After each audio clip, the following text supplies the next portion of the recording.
Habe die Ehre, ich bin's, der Birger. Tja, lang kein Video mehr gemacht und es ist heute noch nicht mehr ein How-To oder ein Kruzifix. Was ist da los? Vielleicht ist ein bisschen was von beidem mit ein bisschen etwas nice. Ich hab nämlich wieder mal an meinem Kaffeehaferl zuselt.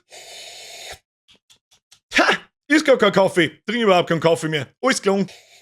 Und hab mich Folgendes gefragt. No more games. This ends now.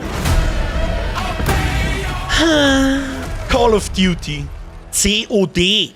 Kruzifix, was ist denn mit dir eigentlich? Ich möchte behaupten, der absolute Großteil, der allgemein zockt, hat COD schon mal gesehen oder gespielt. Da brauche ich nicht viel sagen. Der Name COD, der ist ja nicht so Gaudi so bekannt und riesig mit über 20 Teile, weil sie jedes Jahr dieselbe Gaudi in grün ausrotzen. Halt, stopp! Neon, pink, lila, blassblau. Aber da kommen wir gleich dazu. Gut, ich habe auch einige Teile davon, viele einige, plus ein paar auf meinem Steam-Account. Um Gottes Willen, ich werde nie vergessen, wie ich mir 2004 Special Edition von Call of Duty 1 im Müller in Landshut gekauft habe nach der Berufsschule. Ja, Kinder, da hat's noch Verpackungen gegeben, ja, Boxes. Das war schon eine Schande im Vergleich zu den großen Schachteln. Aber, jetzt erzählt der Papa ein bisschen was aus dem Krieg. Damals war zum Beispiel noch eine Anleitung dabei. Ja, da kannst du her, da werden da Waffen erklärt. Hier, Stielhandgranate, FG42, Luger, Panzerfaust, Erste-Hilfe-Sets und so weiter. Ihr wisst überhaupt nicht, wie beschissen das ihr es habt, weil ihr gar nicht wisst, wie schön das früher war.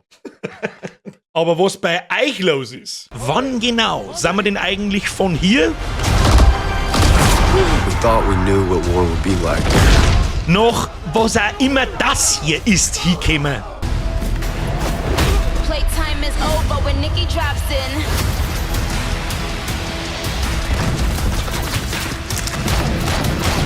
Was zum Brainrot Bäder seinem zusammengeschimmeten Haupttieren ist denn da passiert? Seit Anbeginn der Zeit ist die COD-Community schon die letzte auf diesem Planeten. Am I a joke to you? Und hey, da zähle ich mich auch dazu, damals wie heute, so ist's nicht. Muss ich mich heute noch oben drauf vom 1080 No-Scope Pascal 2016 auf 2 Kanister Holy als Nicki Minaj im pinken Panzer durch die Weltgeschichte ballern und teabaggen lassen? Echt jetzt? Wie nennt man das eigentlich, wenn die ein Weiberlein teabaggt? Okahen. Jetzt ja der gleiche Krampf. Ich kauf nie wieder COD! Ja, gute Besserung, Alter. Bis dann der nächste Trailer von Black Ops 28 kommt. Dann schalten uns anscheinend allesamt das Hirn aus, der Trailer pumpt die so mit Testosteron voll, dass das Zelt in deiner Hosen von selber zum Schießen anfängt. Peng, peng, Motherfucker! Ja genau, und dann? Der Shredder, ja, der von den Turtles, lasert mit seiner lila Blassblau M4 von 18 Kilometer Entfernung an Leonardo, der versucht gerade am Meister Splinter zum reviven. Dabei diskutiert der Beavis mit dem Butthead, ob's vom Berg auf den American Dad schießen sollen oder ob man sich doch lieber den Regenbogen-Raketenwerfer aus dem Airdrop holt. Und hast schon mal wieder in den Shop eingeschaut? Für gerade mal günstige 30 € kannst du als Sub-Zero auf Pikachu-Crack umeinander rennen oder dir zum Beispiel den Waffenskin kaufen. You get 2 weapon blueprints. They both have the acid yellow tracers and the coaster car crush death effect. Ja, Kruzifix, sag einmal, bin ich in Verdansk oder im Zirkus Krone? Aber was wäre, wenn es jetzt da in den Tiefen des Universums ein Konkurrenzprodukt geben darf, das sie den Ringbogenstecker aus dem Arschloch zirkt und sie denkt, hey, warte mal, meine Gelddruckmaschine. Okay. Bam! Battlefield. Mhm. Und wenn ich mich recht erinnere, blicken wir da gemeinsam auf eine wirklich glamouröse Vergangenheit zurück.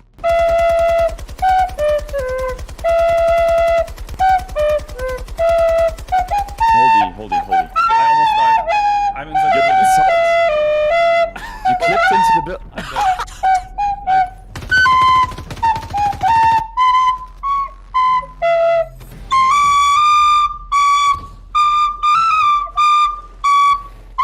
Battlefield 2042 war wirklich eine absolute Shitshow. Wir werden uns doch da nicht nur mehr von einem Testosteron-Trailer blenden lassen, oder?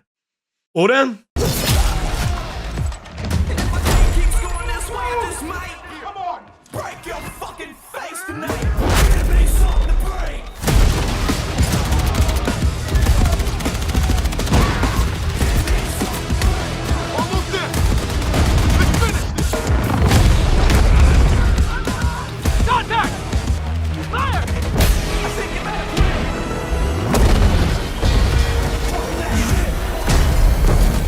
Das neue Battlefield 6. Mitte August, vor einem Monat ungefähr, hat er closed und dann eine Open Beta gegeben und die habe ich mir natürlich angeschaut, weil ich sehen möchte, wie DICE wieder ein dermaßen Fälle erscheißt, dass ganz aus ist. Doch was sehen meine GT-Beutelten und OK-Hätten Augen da? Ich sag das jetzt ganz vorsichtig, aber ich sag's euch, was ist, ich habe in der Beta sehr viel Spaß gehabt.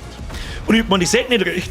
Ein Killboard. Meine Kugeln gingen da hin, wo ich hinschieße. Hey, nicht, dass sich der kleine Mobile Dustin nur in seine Gefühle verletzt wird. Nicht, dass er sich auf einmal nicht mehr auskennt und nicht weiß, ob er ein Mandal oder Weiberl ist. Grafik, Sound, Movement, Gunplay, Feeling, Waffen, Performance und so weiter hat tatsächlich einigermaßen gut abgeliefert auf den ersten Blick. Das Ding hat natürlich noch einige Probleme, aber da kommen wir gleich dazu. So, nach gefühlt einer Viertelstunde haben wir es jetzt endlich zusammengebracht, um was das heute eigentlich geht. Ich werde euch jetzt als selbsternannter Spieletester mein fachmännisches Fachwissen hinbredeln und ihr könnt euch das anhören, gut finden, schlecht finden, in Hosenbrunzen, kein Wort nicht verstehen, in die Kommentare diskutieren oder auch nicht, ist mir scheißegal, aber auf alle Fälle drückt jetzt mal auf den Like-Button und lasst ein Abo da. Subtiler Hinweis auf Like und Abo da lassen, check. Oh, Glocken vergeht Glocken, das heißt, ich weiß, dass was ist. Futzen halten, das wollte ich schon halber mit da. Los geht's. Fangen wir mit den Sachen an, die mir positiv aufgefallen sind. Erstmal zum Setting. Die Ballerbude ist ein wirklich sehr basierter Shooter. Keine neonpinken Kasperlanzüge, keine peinlichen Waffenskins, keine non-binäre Bredeltraut, die Regenbogenkugeln aus einem Einhorn schießt. Nichts davon! Das ist echt sehr erstaunlich, wie erfrischend das ist, ein Spiel in seinem natürlichen Habitat zum sehen, das seinem Setting treu bleibt und mir vermittelt, Alter, du bist auf einem Schlachtfeld und nicht auf einer My Little Pony Hobbyhorsing Veranstaltung im Kindergarten. Der Hype um das Ding ist auf alle Fälle real. Über 500.000 Spieler schüttelt sich so ein großer Name wie Battlefield auch nicht einfach so aus dem Ärmel. Und da tragt die Marketingabteilung, glaube ich, einen großen Teil dazu bei, weil es sagen kannst, was du möchtest. Sämtliche Vorschau und Trailer machen wirklich Bock aufs Spiel. Haben wir allerdings auch schon ein paar Mal öfter erlebt, alle miteinander, das ist jetzt keine sonderlich große Kunst nicht. Es gibt wieder ein Killboard. Ist ein bisschen traurig, dass ich das in einem Shooter wirklich positiv erwähnen muss, wo man sagt, wie viele Kills, Tode, Assists und so weiter man macht. Außerdem sind Klassen zurück. Endlich! Es gibt wieder die bekannten 4 Klassen: Assault, Pionier, Medic und Recon. Weiß kein Mensch, was sich da beim Vorgänger mit den Heldenklassen denkt worden ist. Der wir weiter bei den offensichtlichen Sachen wie Grafik und Performance. Optisch macht Frostbite Engine schon seit Battlefront 1 ordentlich was her. Alles schaut gut aus. Die Umgebung, Spielermodels, die Waffen und so weiter. Selbstverständlich ist Grafik wichtig, aber nicht alles. Wenn ich mit 6 FPS umeinander renne, macht es auch keinen Spaß. Aber auch bei der Performance fällt sich nichts, bis auf ein paar kleine, unglückliche Grafikbugs von Leichen, die durch die Wind glitschen und so, die in 20 Stunden einspielen, vielleicht 1 oder 2 Mal gesehen habe, fällt sich nichts. Das ist natürlich meinerseits ein bisschen schwierig einzuschätzen, weil ich da nicht 5 Rechner umeinander stehe, mit denen ich das Spiel testen kann. Und mein Rechner, mit dem ich spiele, ist einigermaßen stark beieinander mit der 4090er Nvidia-Karten und darum ist es ein bisschen schwierig einzuschätzen. Was aber auch dazu passen muss, ist der Sound. Und heiliges Kanonenrohr Batman, wenn sie irgendwas hingebracht haben, wo ich wirklich begeistert bin, dann ist der Sound. Überall schebert's und explodiert Klump, wenn es 5 Meter neben ihrem Panzer zerreißt, platzt da fast das Trommelfell. Waffen fühlen sich durch den Sound entweder wuchtig oder einfach passend an. Da passt das Gesamtpaket wunderbar zusammen, trägt massiv zur Immersion bei und du hast permanent das Gefühl, du hockst halt auf dem Schlachtfeld, wo es zugeht wie am Stachus. Für die Waffen braucht es aber nicht bloß einen Sound, da braucht es auch ein gutes Gunplay. Auch da sage ich, nailed it! Meine Kugeln treffen da, wo ich hinschieße. Jetzt sagst du in deinem jugendlichen Leichtsinn vielleicht, ach nein, was, wer hätte das gedacht? Ja, normal schon.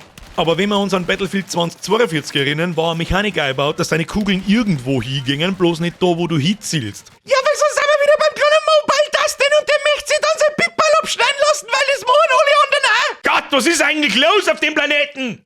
Absoluter Schwachsinn und Totalausfall, Leute. Aber jetzt, egal ob ich mit einem Sturmgewehr rumballert oder mit einer MP, ich hab allweil das Gefühl, die Waffen passt. Und fühlen sich an, wie sie sich anfühlen soll. Ständer in Hosezeit, wenn du mit einem 100 Schuss MG in einem engen Gang oder eine Sau nach der anderen ummachst oder einem von die 28 Sniper gegenüber am Berg mit deinem Scharfschützengewehr ins Gesicht schießt.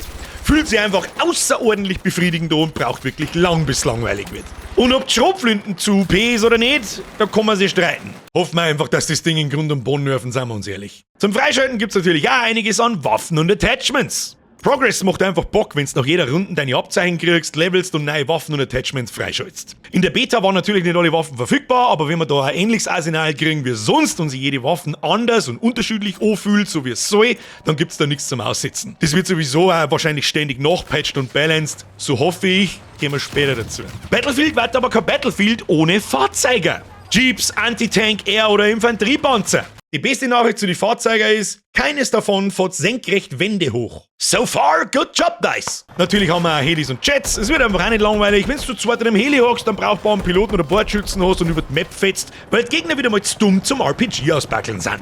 Im Großen und Ganzen, glaube ich, und ich habe da auch einiges bei mir auf dem Discord zum Beispiel gelesen, aus erster Hand von euch, ist jeder relativ begeistert fürs Erste, der die Beta gespielt hat, und soweit, glaube ich, darf mir da jeder zustimmen. Halt, stopp! Nein, wir lassen uns nicht nochmal von einer Beta blenden. Die ganze Gaudi hat nämlich auch noch einige Probleme, die der eine oder andere vielleicht nicht sagt, wenn man ja bloß einen Bruchteil vom Spiel hinwirft und sagt, da, Friday, heute im Maul, der Trailer war voll geil. Denn ein, zwei Dinge und Theorien, wie das Ding noch ordentlich ins Höschen gehen kann, die habe ich schon noch. Zum Beispiel zu kleine Maps. Zwischenmeldung! Nachdem ich das Video aufgenommen habe und ich weiß, dass ich ein wenig sehr spät dran bin, aber egal! Während ich am Schneiden sitze, sind die ersten Videos online gekommen von größeren Maps. GameStar hat schon ein Video drüber gemacht und von einigen anderen YouTuber gibt's auch einiges zum Sehen. Jupp! Die großen Maps schauen soweit gut aus, spielen sie gut und man ist allgemein begeistert. Darum ignoriere meine Kritik an die kleinen Maps, was aber nicht heißt, dass es keine Probleme mit der Server-Performance gibt oder geben kann. Die Karten, die man uns in der Beta gegeben hat, waren wirklich sehr klein. DICE hat das zwar so kommuniziert, dass man sich auf Server-Performance konzentrieren möchte und man darum nur recht kleine Maps zur Verfügung stellt. Was das für ein Performance-Test ist, das weiß ich nicht, aber die werden schon wissen, was deren. Und so gut Performance vom Client ist, so schwammig ist manchmal Server-Performance und der Netcode gewesen. Ich möchte gar nicht wissen, wie oft ich geflucht habe, wenn ich einem Gegner mein ganzes Magazin in die Goschen schieße, der sich aber einfach umdreht und ich noch gefühlt 2 Hits umfalle. Oder wie oft Leute ums Eck rennen oder springen, ein Magazin wegtanken und ich gefühlt umfall, bevor er überhaupt zum Schießen anfängt oder derjenige ums Eck springt.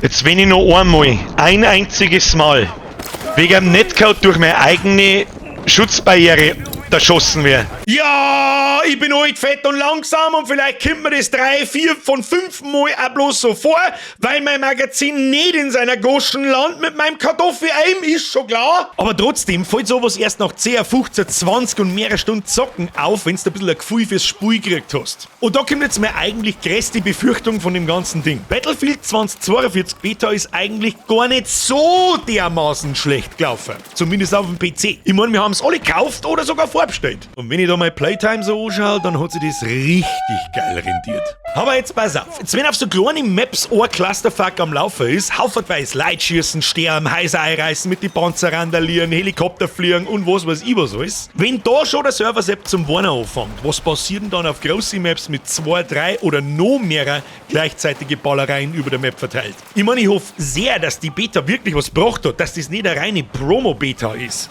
Aber recht viel Zeit bis zum Release haben die nicht und das brauchst du mir nicht verzeihen, dass die da noch recht große Sprünge machen. DICE, bitte enttäuscht mich nicht! Und wenn wir schon dabei sind, bitte gibt's uns Dedicated Server, Streamer, die Community-Events machen können.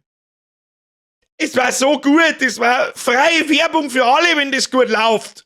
Tu es! Aber außerdem, Game-Breaking-Bugs, die eigentlich super easy und schnell zum Fixen sein müssen. Beispiel, das wird jetzt ein wenig kompliziert, aber das kriegen wir schon hin. Auf der einzigen Map mit Helis und Jets folgendes Szenario. Wenn man mit seinem Heli zurück in seine eigene Base fliegt, wird man repariert und aufmunitioniert. Standard, war schon immer so. Aber, und so war es in der Beta, bei Team A funktioniert das wunderbar, aber bei Team B halt einfach nicht! Wenn du in Team B dein Heli in der Base rappen möchtest, passiert einfach gar nichts. Ich möchte gar nicht wissen, wie oft wir ein neues Spiel aufgemacht haben, weil wir mir Heli fliegen wollten, aber in Team B starten. Und das Beste dabei ist, wenn der Heli von Team A in die Base von Team B fliegt, dann wird der Heli von Team A in der Base von Team B aufmunitioniert und repariert. Auf der Gegnerseite. Ich habe Bier gehört, das ist bloß ein kleiner Backen. Sagst jetzt vielleicht du. Exakt, das ist wahrscheinlich irgendein ID-Fehler, den der Praktikant auf 10 Minuten fixen könnte. Jetzt wäre es die Frage, ist es gefixt worden zwischen der Closed Beta und der Open Beta, wo eine Woche Zeit war? Nope. Und genau das ist mein Problem. Wieso zur Hölle fixt man so eine einfache Sache nicht, wenn man schon mitkriegt, wie dermaßen viel Zulauf und Hype mein Spiel auslöst? Da kannst du deinen Scheißdreck sparen, von wegen, man hätte sich auf andere Sachen konzentriert oder man macht das dann schon noch. Was ist denn dann später mal auf größere Maps? Muss ich auf sichere Kleinigkeiten dann wieder auf einen 40€ Game Pass und DLC warten, bevor sowas geregelt wird? Es ist einfach kein gutes Zeichen, möchte ich damit sagen. Und der letzte größere Punkt, den ich habe, ist, alle Waffen für alle Klassen. Weißt du, da sind alle gut drauf, weil endlich die 4 Klassen wieder zurück kann und dann rennt der Medic mit dem scheiß Scharfschützengewehr umeinander. Warum? Ja, jede Klasse hat seine eigenen Gadgets und Klassenfähigkeiten, aber wieso kann denn schon wieder jeder mit alles umeinander rennen? Ich finde, das nimmt die einzelnen Klassen trotzdem einen großen Teil von, wie soll ich sagen, von seiner Identität. Wieso zur Hölle soll ich mit dem Sniper mit was anderem schießen als mit dem Scharfschützengewehr? Und wieso kann ich während dem Map-Change mein Loadout nicht ändern? Wieso fühlt sich der King of the Hill Mode so wie Call of Duty auf Crack? Wieso kann ich mit der Schrotflinte jemanden auf 100 Meter one-shotten? Wieso bestellen Leute immer noch Spiele vor, als das zu Release keine mehr geben? Und wieso hat's bis 2025 gedauert, dass man Leute ziehen kann beim Reviven? Was übrigens eine der besten neuen Features im ganzen Spiel ist. Fragen über Fragen. Die größte Frage bleibt bis zum 10. Oktober aber, kriegen wir wieder einen Totalausfall hergeschissen oder darf man noch ein bisschen Hoffnung haben? Es wird so schön, endlich mal wieder einen spaßigen Shooter zum kriegen. Stell's dir vor, hockst dich wie früher auf die Nacht mit 2, 3 Spätzeln ins Discord, damals Teamspeak genannt, ich werde nostalgisch, und hast einfach eine gute Zeit mit deinen Spätzchen. Einen besseren Zeitpunkt wie jetzt werden sie nicht erwischen, wo Call of Duty ein Schatten seiner selbst und nur noch lächerliche Clown-Fiesta ist. Bitte, DICE, lass mich nicht wieder 280 Patches und DLCs 3 Jahre lang warten, bis das Ding einigermaßen spielbar ist. Aber bis dahin sich keine Sau mehr für das Spiel interessiert. Weißt du was? Mach einfach, dass Battlefield 2, 3 und 4 ein Bukake-Festel feiern und ein Kind kriegen. Dankeschön. So, das ist mein Prägel-Senf zu der ganzen Gaudi. Hat das jetzt irgendjemand interessiert? Weiß ich nicht. Ich glaub, dass es mir wurscht ist. Ich hab Bock drauf gehabt. Was meinst du? Wird's Apps? Wird's nix? Hast Beta ausprobiert? Hat's dir taugt? Hat's dir nicht taugt? Hast Probleme gehabt? Was weiß ich? Vielleicht warst du wieder mal so schlau und hast blind vorbestellt. Ich weiß es nicht. Aber was mich gefreut hat, ist, wenn wir uns in die Kommentare vielleicht ein bisschen drüber unterhalten können. Ein bisschen ausdiskutieren, ein bisschen umeinander philosophieren. Was meint ihr? Tja, das war heute mal ganz was anderes. Aber wenn es dir gefallen hat, lasst jetzt noch ein Like und ein Abo da. Was das selber ist, das ist weniger dumm wie blind vorbestellen, ob du das glaubst oder nicht. Uns bleibt nichts anderes übrig. Wir warten jetzt bis zum 10. Oktober, bis zum Release. Dann spielen wir es miteinander im Stream. Und dann würde ich sagen, have a great time. Es war mir ein Fest. Ich ziehe meinen Hut. Wir sehen wir uns. Good luck, KF. Bis zum nächsten Mal. Schleiche mir davor. Habe die Ehre miteinander.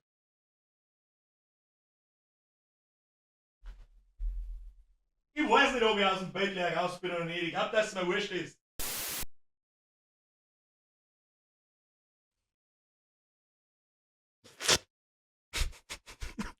Zum Teufel mache ich hier.